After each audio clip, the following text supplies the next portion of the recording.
Assalamualaikum warahmatullahi wabarakatuh.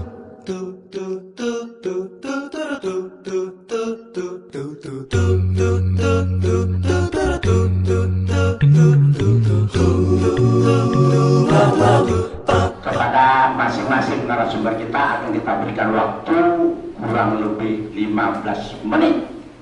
Saya percaya waktu itu amat singkat, tapi tentu yang akan saya berikan masalah pokok pembicaraan yang barangkali memang amat penting untuk disampaikan. Karena sekali lagi masing-masing akan kita berikan waktu selama 15 menit. Yang pertama akan kami serahkan kepada Pak Insan NS Moko Kintab. Terima kasih. Baiklah, terima kasih. Hadirin yang berbahagia, sesuai dengan tema ini, mustahil Kristen bisa menjawab perhatian mobil BMW. Buku ini kami tulis sudah sekitar 5 tahun, dan sampai saat ini belum ada satupun yang bisa menjawab. Makanya saya merasa, wah, luar biasa Pak Rudi ini bisa menantang untuk menjawab. Makanya saya penasaran, jauh-jauh dari Jakarta saya datang. Tapi pada dasarnya buku ini pernah dijawab oleh pendeta dari Bekasi beberapa tahun lalu, tapi tidak terjawab. Kemudian juga sudah dijawab oleh pendeta Budi Asadi dan pendeta Esra dari Kupang. Waktu itu kami debat di Universitas Islam Muhammadiyah Sidoarjo, dan VCD-nya ada. Ini VCD perdebatnya debat, ya, berada BMW mustahil Kristen bisa menjawab. Kami lihat sekali betapa pendeta Budi Asadi tidak bisa menjawab sama sekali, malah dia ditertawakan oleh jamaah. Ini ada VCD rekamannya ketika membahas tentang berhadiah BMW. Memang kami sudah 2 kali debat sama dia, tapi satu tema lain. Tema berhadiah BMW sudah dibahas. Nah, ada 11 pertanyaan seperti kita lihat di layar ini. Ada 11 pertanyaan. Setiap pertanyaan diberi hadiah 10 juta. Nah, pertanyaan pertama kita lihat, ya, mana pengakuan Yesus di dalam Alkitab bahwa dia beragama Kristen? Ini saya merasa ini satu pertanyaan yang wajar-wajar saja. Umat Kristen ini kan kaitannya, coba periksa KTP-nya kan Kristen. Wajar bahasa membuat satu pertanyaan seperti ini. Adakah tertulis dalam Alkitab Yesus beragama Kristen? Kemudian yang kedua, mana ajaran Yesus ketika dia berumur 13 sampai 29. Sebab setahu saya di Alkitab ada tertulis umur 12 dan 30 dia muncul. Jadi 17 tahun separuh dari umur Yesus itu tidak ada kisahnya di dalam Alkitab. Jadi ini pertanyaan mana, ya, ajaran Yesus yang tertulis dalam Injil ketika dia umur 13 sampai 29. Kemudian ketiga, mana ayatnya ucapan Yesus dalam Alkitab, akulah Allah Tuhanmu maka sembahlah aku saja. Saya merasa ini satu pertanyaan yang wajar. Umat Kristen menyembah Yesus sebagai Tuhan. Kan wajar saya mengadakan pertanyaan, ada nggak kata Yesus, akulah Allah Tuhanmu maka sembahlah aku saja? Ada enggak? Setahu saya yang ada, Yesus menyuruh menyembah hanya kepada Allah, baik Quran maupun Bible ada. Ya. Kemudian yang berikut keempat, mana, ya, firman Allah tertulis dalam Alkitab, katanya akulah yang mewahyukan Alkitab dan aku pula yang menjaganya. Ya. Kenapa pertanyaan disajukan? Ya. Karena umat Kristen itu kan ditanya selalu mengatakan bahwa Alkitab itu 100% firman Tuhan. Ya. Kalau memang betul-betul Alkitab 100% firman Tuhan, Allah yang betul-betul mewahyukan, tentu ada dong jaminan dari Allah, akulah yang mewahyukan Alkitab dan akulah yang menjaganya. Ada enggak? Saya itu satu pertanyaan wajar. Kemudian yang keenam, mana perintah dari Yesus atau Tuhan dalam Alkitab untuk beribadah masuk gereja hari Minggu? Apakah tidak wajar pertanyaan saya? Sebagian besar umat Kristen masuk gereja hari Minggu. Lalu arti Yesus masuk gereja atau beribadah atau mengkuduskan hari Minggu. Setahu saya ada kalau ingin mengkuduskan itu hari Sabat. Seumur hidup Yesus tidak pernah sekalipun mengkuduskan hari Minggu atau masuk gereja atau beribadah hari Minggu. Selalu hari Sabat, hari Sabtu. Bahkan ancamannya hukuman mati orang tidak mengkuduskan hari Sabat. Kenapa kok hari Minggu yang jangan dijadikan hari ibadah? Ini satu pertanyaan saya, salah satu yang wajar. Kemudian yang kedua, mana dari Alkitab Yesus 100% Tuhan, 100% manusia? Kenapa pertanyaan saya ajukan? Karena saya sudah beratusan mungkin saya berdebat dengan berbagai pendeta. Selalu ujung-ujungnya kalau Yesus terpojok, dia lemah, selalu kata, oh dia kan 100% manusia. Kalau kelihatan hebat, oh Yesus kan 100% Tuhan. Nah, jadi pertanyaan saya, ada nggak dalil tertulis dalam Injil atau Alkitab Yesus 100% Tuhan, 100% manusia? Ada nggak? Kemudian yang ketujuh, mana dalilnya saya percaya kepada Yesus sebagai Tuhan dan Juru Selamat dijamin pasti masuk surga? Kalau masuk surga itu ada Quran banyak, Bible banyak, tapi ada kata pasti. Karena selalu Islam dituduh serba insya Allah, apa-apa insya Allah belum pasti. Tapi percaya kepada Yesus dijamin pasti masuk surga. Pertanyaan saya, ada nggak? Dijamin pasti masuk surga. Yang kalimat saya ingin itu pasti masuk surga. Ada nggak? Kemudian yang ke-8, mana foto asli wajah Yesus dan siapa yang memotret? Hampir di semua rumah orang di sana ada wajah Yesus dan Bunda Maria. Berwarna lagi.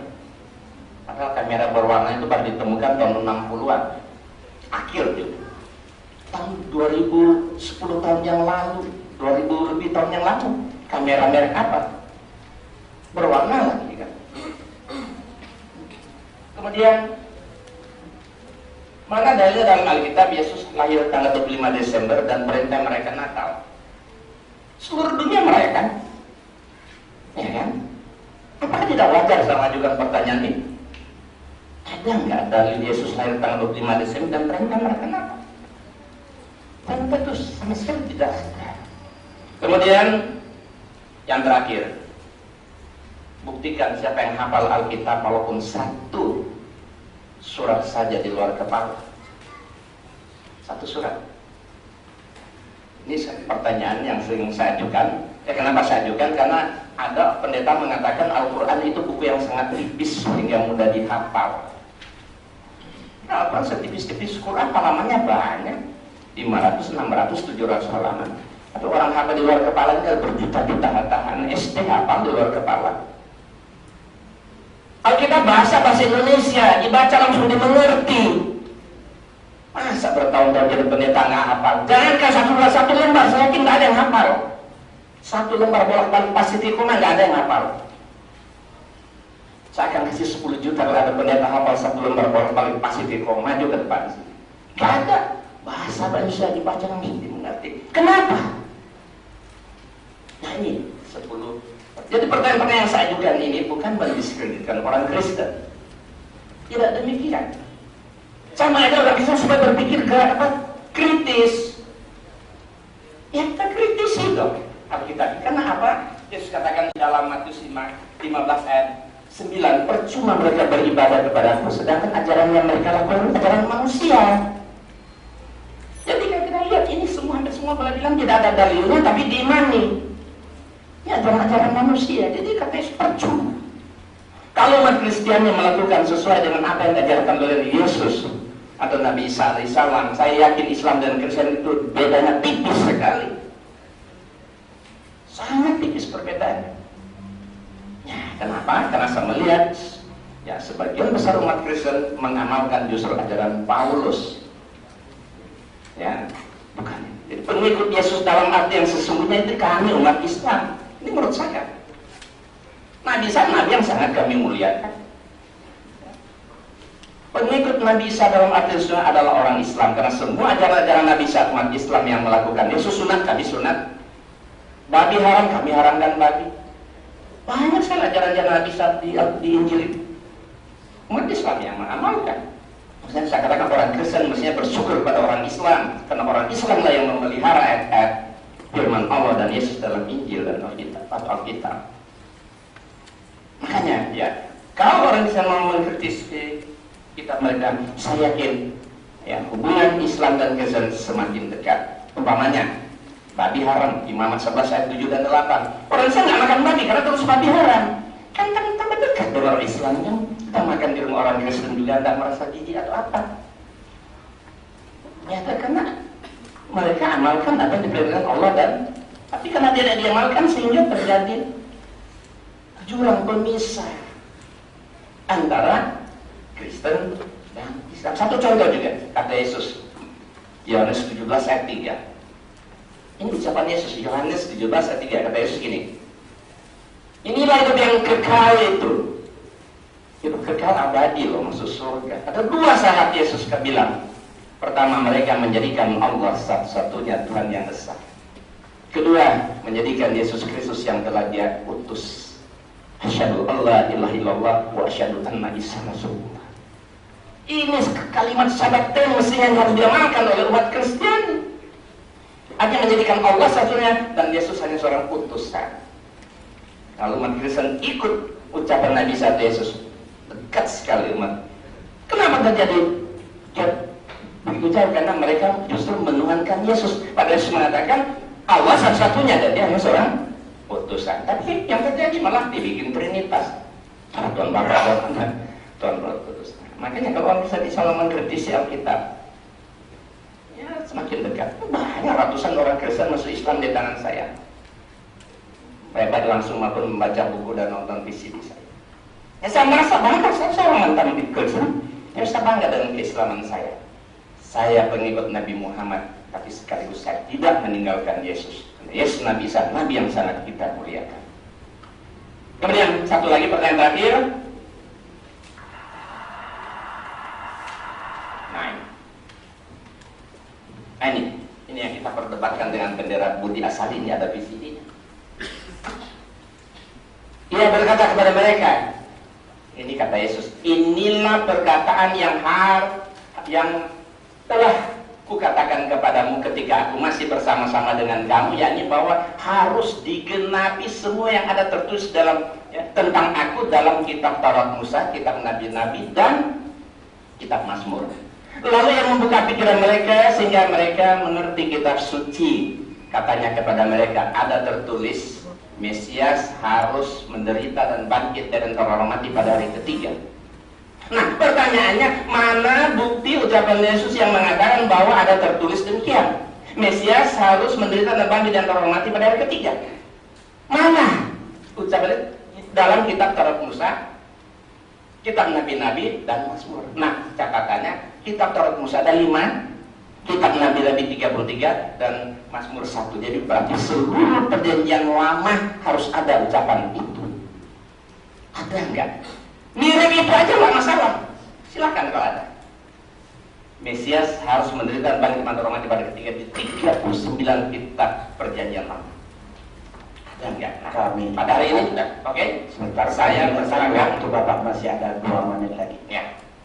Nah, oleh sebab itu pertanyaan yang 11 ini yang akan kita bahas hari ini. Nah, tentu saya sangat berharap Pak Pendeta Rudi akan membahas, boleh pilih 11 pertanyaan mulai nomor 11, nomor 9, nomor 6, 1, terserah. Yang penting yang 11 ini beliau harus jawab sesuai dengan tema. Silakan, tidak berurutan, no problem, silakan. Demikianlah. Assalamualaikum warahmatullahi wabarakatuh.